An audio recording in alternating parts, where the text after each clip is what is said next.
করেছিল ইউনূস সরকার। মেইনলি চাইছিলেন তখন তারা কি যে রাজনীতি, আওয়ামী লীগের রাজনীতি নিষিদ্ধ করে দিবে, মানে দলটাকে নিষিদ্ধ করবে। তারপরে যখন একটা চাপ আসলো বিএনপির তরফ থেকে বলা হলো যে না, আমরা এগুলার পক্ষপাতী না, এটা কোনো রাজনৈতিক দল নিষিদ্ধকরণ।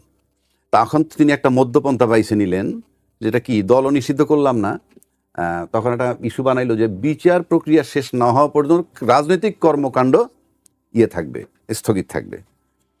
এটা কিন্তু টু সাম এক্সটেন্ট রাজনৈতিক দল নিষিদ্ধ করারই সামিল, কারণ আপনি কাজ করতে না পারলে দল রেখে কি হবে। তখন কিন্তু বিএনপি এগুলার বিরোধিতা করছে। এখন আপনি যদি বিএনপি নিজে গণতান্ত্রিক দল দাবি করে, নিঃসন্দেহে গণতান্ত্রিক দলের গণতান্ত্রিক সরকার, তো গণতান্ত্রিক দলের গণতান্ত্রিক সরকারের কাছ থেকে সেদিনের যে বক্তব্য তার সাথে এটা যায় না। আপনাকে এটা বীর দর্পে বাতিল করা উচিত ছিল, কারণ আপনি অনেক মারাত্মক সেন্সিটিভ অনেক অধ্যাদেশ যেগুলো রাষ্ট্রের জন্য প্রয়োজন, গণতন্ত্রকে ধরে রাখার জন্য প্রয়োজন, রাষ্ট্রের সার্বভৌমত্বের ভিত ধরে রাখার জন্য প্রয়োজন, সেই বিচার বিভাগ, বিচারক নিয়োগ করার যে স্বাধীন কমিশন, সেই অধ্যাদেশটা আপনি বাতিল করে দিয়েছেন। সেটা ছিল খুব জরুরি। রাজনৈতিক দল তো আপনি গণতান্ত্রিক দল হিসেবে অ্যালাউ করতে পারেন। ক্ষমতার বাইরে যখন আপনি থাকেন তখন আমরা সবাই কিন্তু মারাত্মকভাবে গণতন্ত্রের প্রতি বিশ্বাসী হই, মারাত্মকভাবে স্বাধীনতার বিচার বিভাগের স্বাধীনতা আমরা ক্লেম করি। আরও ইন্টারেস্টিং বিষয়টা দেখেন, এটা মনে হয় যে খুব বন্ধ করার জন্য বন্ধ করছে না কোনো রাজনৈতিক কারণ।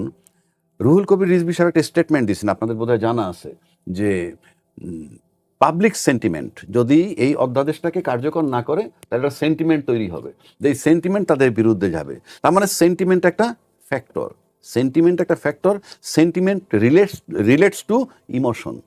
তা আপনি যদি আপনি ক্ষমতায় যাওয়ার পর আপনি সেন্টিমেন্টকে চিন্তা করে একটা গণতান্ত্রিক দলকে নিষিদ্ধ করেন, যৌক্তিক অযৌক্তিক বিতর্কে আমি যাচ্ছি না, আপনারা তো এটার পক্ষে ছিলেন না, এখন যাচ্ছেন, তাহলে সেন্টিমেন্টকে গুরুত্ব দিয়ে। তাইলে যদি বলেন সংস্কার, জুলাই সনদ, সেটাও তো একটা সেন্টিমেন্ট। সেটার বেলায় তো আপনারা আবার বলছেন কি যে দেশ তো আবেগ দিয়ে চলে না, রাষ্ট্র আবেগ দিয়ে চলে না, তো রাষ্ট্র আবেগ দিয়ে না চললে ওখানে এই স্টেটমেন্টটা আসলো কেন? কাজে এগুলো খুব কোশ্চেন মার্ক। আর আমি আওয়ামী লীগ করি না, বিএনপি করি না, জামাত করি না, কোন দল করি, that is not important. Important হইল আপনি তো সেই জায়গাটাই বহাল রাখলেন, যেই কথাটা মাহবুব কামাল ভাই বললো, যেটা আরও কঠিন করলেন, যে এখন তার নামে স্লোগান দিলেও গ্রেপ্তার করবেন, স্লোগান দিলে গ্রেপ্তার করবেন। আপনি সেন্টিমেন্ট দমাইতে চাচ্ছেন, তো this is not the correct way. কারণ শক্তির রূপান্তর আছে, ধ্বংস নাই।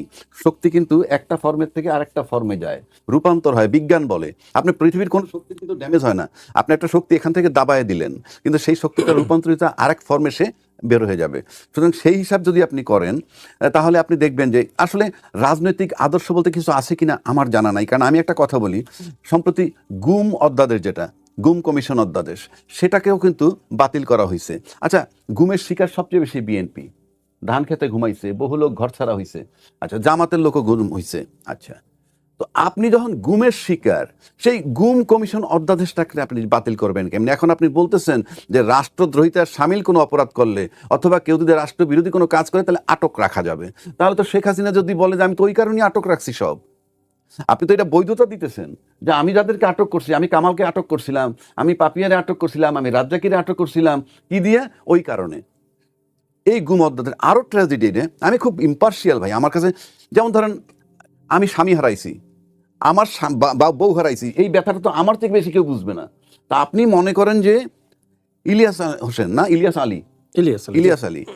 আলী গুম হইল, তার ওয়াইফ কিন্তু পার্লামেন্টের মেম্বার, ঠিক আছে? ইলিয়াস আলীকে স্বামী হারানোর ব্যথাটা ওনার চেয়ে তো বেশি কেউ বুঝবে না। তাই গুম কমিশন অধ্যাদেশটা যখন পাশ হইল, she was in the parliament and it was accepted by her also. তাহলে কোথায় আছি আমরা? উনি পার্লামেন্টে বসে হাদির বিচার চান, কিন্তু তার স্বামীর হত্যার তো বিচার চান নাই। আমি সিম্বলিক, যদি আজকে কথার কথা একটা পদ তো এমপি, আচ্ছা 213টা সিট পাইছে বিএনপি, পৃথিবীর কাউরে তার আর দরকার নাই।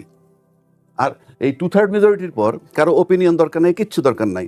ব্যক্তি সে যদি কইতো যে না, আমি যেহেতু গুম কমিশন অধ্যাদেশ বাতিল হয়ে গেছে, আমি চলে গেলাম বের হইয়া, এটা কিন্তু একটা প্রতীক হইতো। কই না, হি জাস্ট সি সাইলেন্ট। এখন আপনি তো আমাকে বলেন প্রচন্ড ব্যথা নিয়ে আসি, বাট ইন অ্যাকশন তো আমি দেখি না। কাজে আপনি জুলাই সেন্টিমেন্টের কথা যে বলেন, ultimately when you are benefited, মানুষ তখন ভুলে যায়।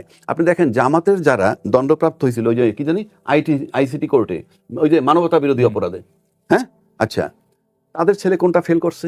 তাদের ছেলে যারা যারা দাঁড়াইছে ফেল করছে কে? তারা কি এত পপুলার যে তাদেরকে তারা পাশ কি পপুলারিটি দিয়ে হয়ে গেছে? যদি তাই হয় তাহলে তো সামনে আমরা ইসলামী ফোর্সের উত্থান আরো দেখবো।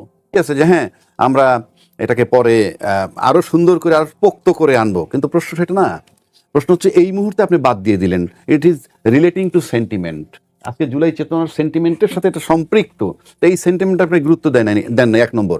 2 নম্বর হলো কোনো আইন নিখুঁত হয় না, কোনো আইন, এটা আইন আস্তে আস্তে আস্তে আস্তে ডেভেলপ করে। যেমন আমাদের সংবিধান, এই 72-এর সংবিধানে চিৎকার করতেছি, এটা কিন্তু 17 বার সংশোধন হয়েছে। তার মানে কি নিখুঁত কিছু হয় না। ঠিক এই মুহূর্তে উচিত ছিল এই গুম কমিশন অধ্যাদেশটাকে আইন রূপ দেওয়া, তারপরে আপনি এটা সংশোধন করতে পারবেন তো, এখানে কোনো বাধা নাই তো।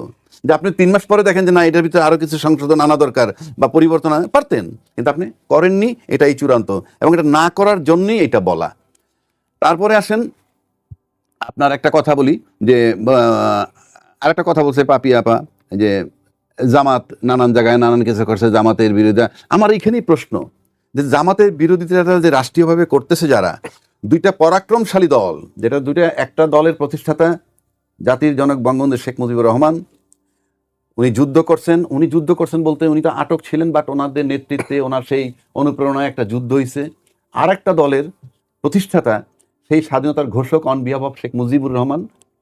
2টা দলের কিন্তু একটা বিরাট বিরাট প্রভাব বলেন আর যাই বলেন এই বাংলাদেশে আছে। এবং এটাকে আপনি আজকে শেখ হাসিনার বিরুদ্ধে ট্রায়াল চলে মনে করেন, এটা কিন্তু 4টিখানি কথা না, এটা কিন্তু সেই পরিবার, খুব সহজ কাজ না। মৃত্যুদণ্ড দিছেন, কার্যকর করবেন, এটা আরেক চ্যাপ্টার, কিন্তু এটা কিন্তু খুব সহজ না। আবার জিয়া পরিবার খুব সহজ না, অনেক শক্তিশালী পরিবার, কিন্তু যখন যে আসেন সে একে অপরের বিরুদ্ধে লেগে যান।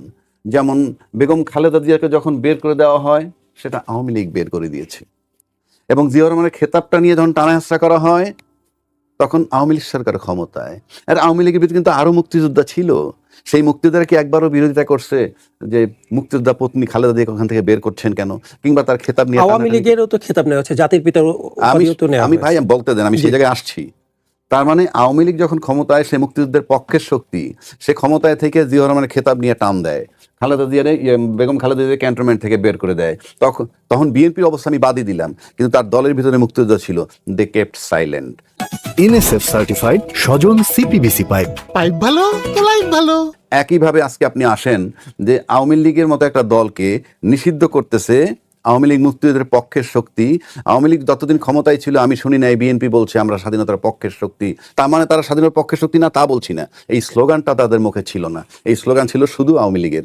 এখন আজকে যখন আবার এই গণতান্ত্রিক দলটা, এই স্বাধীনতার পক্ষের শক্তির দলকে আপনি নিষিদ্ধ করতেছেন, সেখানে কিন্তু এই বিএনপির ভিতরে ফজলুর রহমান সাহেবের মতো মুক্তিযোদ্ধাও আছে। তারা কি কোনো প্রশ্ন করছেন? আমি সেই কথাগুলো রাখলাম। তার মানে কি মুক্তিযুদ্ধের পক্ষ শক্তি বলতে কি কিন্তু আসে নাকি রাজনৈতিকভাবে ক্যাশ করছেন? এইবার আসেন মুক্তিযুদ্ধের বিপক্ষ শক্তি। এই 2টা শক্তি, বিএনপি বলেন আর আওয়ামী লীগ বলেন, এরা কাল ধরে জামাতের বিরুদ্ধে। যারা ক্ষমতায় ছিল টানা 30 বছর ছিল, বেগম খালেদা জিয়া 3 বার প্রধানমন্ত্রী 10 বছর, আর বেগম শেখ হাসিনার 2 টার্মে 20 বছর। এই যে ক্ষমতায় ছিলেন, তারা ক্ষমতায় থেকে তারা সবসময় জামাতের বিরোধিতা করেন। হাস্যকর কিনা? কারণ কখনো তারা মন্ত্রী বানান, কখনো তাদেরকে আন্দোলনের জন্য নেন। তার আবার এই বিরোধিতা করতে করতে এত শক্তিশালী দল, তারা আজকে বিরোধী দল। 68টা সিট তারা পেয়েছে, তার বাড়িতে জাতীয় পতাকা 5 বছরের জন্য উত্তোলিত হবে। তাহলে এগুলো আসলে কি রাজনীতি নাকি সত্যি সত্যি বিরোধিতা? টোটালটাই গেইমের পার্ট। তা নাহলে কিভাবে হয়? আমি কারো বিরোধিতা করছি না, আমি সিম্পল অ্যানালাইসিস দিচ্ছি। বাংলাদেশের সাথে পিস টকের মিলটা আমি দেখাচ্ছি আপনাকে। ছোট করে 1.5 মিনিট লাগবে। 21 ঘন্টার আলোচনা হয়েছে ইসলামাবাদ টকস কি নিয়ে? ইরান আর আমেরিকার মধ্যে শান্তি আলোচনা হয়েছে 21 ঘন্টা। কিন্তু তারপর না বিরোধ হয়েছে কোন জায়গাটায়? 21 ঘন্টার কি যাই দেখেন, বহু সমঝোতা হয়েছে, বহু শর্ত মাইনে নিছে। 2টা শর্তে গন্ডগোল হয়েছে। একটা হলো তুমি পারমাণবিক অস্ত্র বানাইতে পারবা না, আর তুমি হরমুজ প্রণালী উন্মুক্ত করে দিবা। এই 2টা লড়াই। আমার দেশের সংস্কার বা কমিশন অধ্যাদেশ ওই একই কায়দায়। কিরকম জানেন? আমি অধ্যাদেশের সবগুলো অধ্যাদেশ মেনে নিছি, কিন্তু 2টা বেসিক জায়গায় মানি নেই। সেটা কি? জুলাই সনদ মানবো না, গণভোট মানবো না। গুম কমিশন মানতেছি না, বিচার বিভাগ আলাদা হোক সেটা মানতেছি না। এই যে বেসিক আপনি এই 4টে জিনিস করলে বাকিগুলা লাগে না। তার মানে কি, ওই যে দেখেন 21 ঘন্টার আলোচনা বেচতে গেল 2টা ইস্যুতে, একইভাবে আমাদের সমস্ত আলোচনা বেচতে গেল এই 2-4টে ইস্যুতে। আপনি 40টা 100 করেন না কি অধ্যাদেশ পালন, আপনি এই 2টা করে দেখেন না, গুম অধ্যাদেশ আর এদিকে বিচার বিভাগটা আলাদা করে দেখেন, করেন না, আপনি বাকিগুলা কিচ্ছু করাই লাগবে না। ওই তো এগুলো করে দেন। এই যে দেখেন আজকে ইলেক্টেড হবে যারা, বিএনপিতে মাত্র 33 বা 35টা মহিলা হবেন সংরক্ষিত আসনের এমপি। আপনি সেখানে 1300 ফর্ম দিয়ে দিলেন, কঠিন ইন্টারভিউ নেবেন, পৃথিবীর সেরা কঠিন ইন্টারভিউ নেবেন, যেখানে আপনি ভোটের ব্যাপার নাই, দল নমিনেট করবে ইন অ্যাকর্ডেন্স উইথ কনস্টিটিউশন। সেখানে 1300 ফর্ম বিক্রি করলেন, তারা লড়াই করবে। আমি তো চিনি, আমি নাম বলবো না, নাম বললে বলবে কি আমাকে দিয়ে বলাচ্ছে না। আমি অনেক কোয়ালিফাইড বিএনপির মহিলা দেখি যাদেরকে কোনো শর্ত ছাড়া তারা সংরক্ষিত আসনে এমপি দিয়ে দিতে পারে 30-35। তাদের সাথে আমি টক শো করছি, নানান জায়গায় দেখো 1300 ফর্ম। আর যেখানে ইলেকশনের মাধ্যমে যাওয়ার কথা সেটা কেউ জানে না। 11টা সিটি কর্পোরেশনে আপনি বানাই দিলেন, মেয়র বানাই দিলেন, জেলা পরিষদের চেয়ারম্যান বানাই দিলেন, সবই ইলেকশনের মাধ্যমে হওয়ার কথা, কোনো ফর্ম বিক্রি নাই, কিচ্ছু নাই, দিয়ে দিলেন। আর যেখানে আপনার বৈধভাবে সাংবিধানিকভাবে সিলেক্ট করবেন আপনি, সেই সিলেকশন আপনি 1300 ফর্ম বিক্রি করেন। এটা কি দলের ভিতরে? তো আমি দেখি, যদি বলেন এর গণতান্ত্রিক চর্চা, তাহলে প্রশাসক নিয়োগ দেন কেমনে?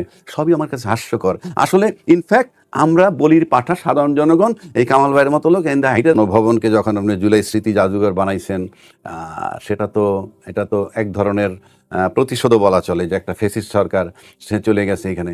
বাট আপনি যদি নিরপেক্ষভাবে চিন্তা করেন, এটা গণভবন, প্রধানমন্ত্রীর বাসভবন অফিসিয়ালি। এখন প্রধানমন্ত্রীর বাসভবনকে আপনি জাদুঘর বানাবেন কিসের ভিত্তিতে, কিভাবে? এখন যদি মনে করেন আপনি যদি এটা সাংবিধানিকভাবে করেন কিংবা কোনো আইনি প্রক্রিয়ায় করেন এবং পার্লামেন্ট সিদ্ধান্ত নিয়ে যদি করে, সেটা এক কথা। এখন অন্তর্বর্তীকালীন সরকারের সময় এটাকে জাদুঘর বানাইছেন, আমি কিন্তু অ্যানালাইসিস দেবে, আমি এটার পক্ষেও না বিপক্ষেও না। আপনি যে জাদুঘরটা বানাইলেন, সেদিন তো এই যে বিএনপির মতো বড় দল ছিল, ইউনূস সাহেবের তো কি সম্বল ছিল, এই সমস্ত দলও তো তখন প্রতিবাদ করে নাই যে এইটা কোনোভাবে জাদুঘর হইতে পারবে না। তখন আপনি নীরব ছিলেন। আবার আজকে যদি এটারে জাদুঘর বানাইতে চান, আজকে আপনার নির্বাচিত সরকার আসছেন ক্ষমতায়, আপনি যদি জাদুঘর বানাইতে চান 2/3 মেজরিটির বদৌলতে জাদুঘরও বানাইতে পারেন, 2/3 মেজরিটির বদৌলতে এটারে প্রধানমন্ত্রীর বাসভবনও বানাইতে পারেন। এখানে আইন বা চিন্তা ভাবনার কোনো ব্যাপার না, ব্যাপারটা হচ্ছে যখন যে সিচুয়েশন সেই মোতাবেক চলা। যেমনিভাবে এই সরকারি দল বলতেছে সেন্টিমেন্টের কারণে আওয়ামী লীগ এখন নিষিদ্ধ করছে। ইনফ্যাক্ট আওয়ামী লীগ গত 15 বছর কি করছে, কোনো ঘটনা ঘটাই বলছে আদালতের আশ্রয় দিতে। কারণ যখন 2/3 মেজরিটি থাকে তখন আদালত তার নিয়ন্ত্রণ থাকে অলিখিতভাবে। যদি বলেন কোন যুক্তিতে, সেটা কীরকম আমি বলি, যখন আপনি বিচারক নিয়োগ অধ্যাদেশটাকে বাতিল করে দিলেন, তার মানে বিচারক নিয়োগ করব সরকার। এখন সরকারের একজন মন্ত্রী যখন হাঁটবে বিচারকদের পাশ দিয়ে, বিচারকের মাথায় শুধু ঘুরবে কি, আমার নিয়োগকর্তা উনি। প্রশাসনের ভিতর দিয়ে হাঁটবেন, পুলিশের আইজি মনে করবে আমার নিয়োগকর্তা উনি। আপনি পুলিশ সংস্কার অধ্যাদেশ পাশ করলে এইটা ভাবতেন না, বিচার বিভাগের দিনে সংস্কার করলে এইটা ভাবতেন না। আমরা চাই আতঙ্কের রাজনীতি, আমরা চাই আমাকে ভয় পাক, আমাকে ভালোবেসে দাঁড়াক, উই ডোন্ট ওয়ান্ট ইট। ধন্যবাদ। আপনার কাছে আসবো আর একবার। পাপি আপা, আমি আপনার কাছে একটু আসতে চাই।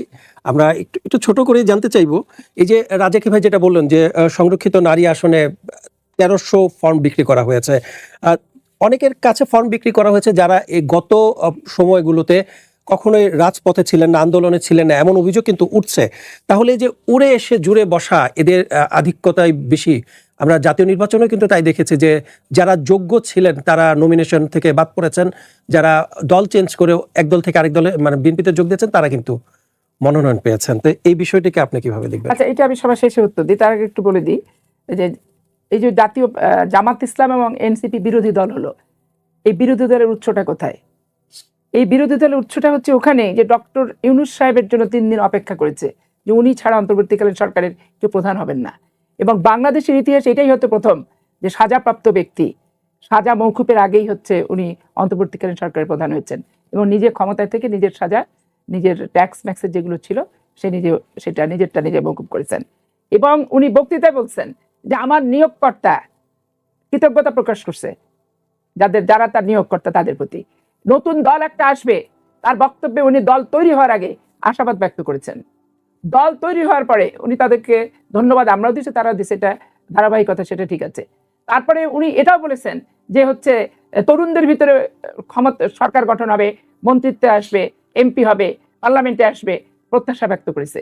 এখন একটা অন্তর্বর্তীকালীন সরকার, আপনি আমাকে দল বলতে পারেন, আমি বিএনপি করি, আমি যাকে প্রশাসক বসাবো আপনি তাকে দলীয়করণ বলতে পারেন, কিন্তু ইউনূস সরকার যে টোটালি জামাত ইসলামকে শিক্ষা থেকে স্বাস্থ্য থেকে সমস্ত জায়গায়, ইভেন কি আপনার যে রাষ্ট্রদূতগুলি সেগুলোর ক্ষেত্রেও বড় বড় উচ্চপদস্থ কর্মকর্তা প্রত্যেকটা জায়গায় জামাতের প্রেসক্রিপশন নিয়ে হচ্ছে বসালো। এখন আপনি আমাকে প্রশ্ন করতে পারেন যে আপনি কেন বসাতে পারলেন না?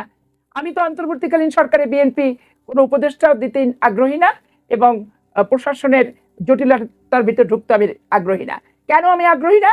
যে অন্তর্বর্তীকালীন সরকার 3 মাস থাকবে, থেকে তারা হচ্ছে নির্বাচন একটা ফেয়ার মানুষের কাছে গ্রহণযোগ্য দিবে, যে তারা চলে যাবে, তাহলে তো ঝামেলাটা শেষ। এখন দেখেন তারা সংস্কারের নাম করে কিছু বিদেশি এজেন্ডা নিয়ে আসলো, বিদেশি এজেন্ডা নিয়ে সোনারগাঁ হোটেলের ভিড় বাড়লো, শীততাপ নির্গত কক্ষের দিকে মানুষ তাকায় থাকলো কখন প্রেস কনফারেন্স হবে। এদিকে প্রেস কনফারেন্স করার আগে আলোচনার টেবিলে সৌহার্দ্যপূর্ণ জামাত ইসলাম এনসিপি, আবার রাজপথে আলোচনার টেবিলে থাকা অবস্থায় তারা বিশৃঙ্খলা সৃষ্টি করার জন্য অলওয়েজ তারা মাঠে কর্মসূচি পর্যন্ত দিয়ে দিল পিআর পদ্ধতির কারণে। জামাত ইসলাম সংস্কার করছে। এই জামাত ইসলাম তো আওয়ামী লীগের চেয়ে সিনিয়র সংগঠন জন্মগত দিক থেকে। তো জামাত ইসলাম তাদের রাজনৈতিক সংগঠন কালচার, তাদের অ্যাটিটিউড, তাদের হচ্ছে রাষ্ট্রের প্রয়োজনে কি সংস্কার তারা তাদের দলে করছে আজ পর্যন্ত? একটা সংস্কার দেখাতে পারবে? তারা মৌদুদিবাদের খপ্পর থেকে কি বেরোতে পারছে? এবং তাদের যে ওই স্ট্রাকচার যেদিন থেকে সৃষ্টি, ওই স্ট্রাকচার একটা কি ভাঙছে? জামাতের আমি কিন্তু বলেছে 24 এবং 71 বিএনপি কোনটাই ধারণ করে না এমন কথা বলেছেন, কিন্তু স্বর্গ এবং বেহেশত প্রদান তারা কি বন্ধ করছে?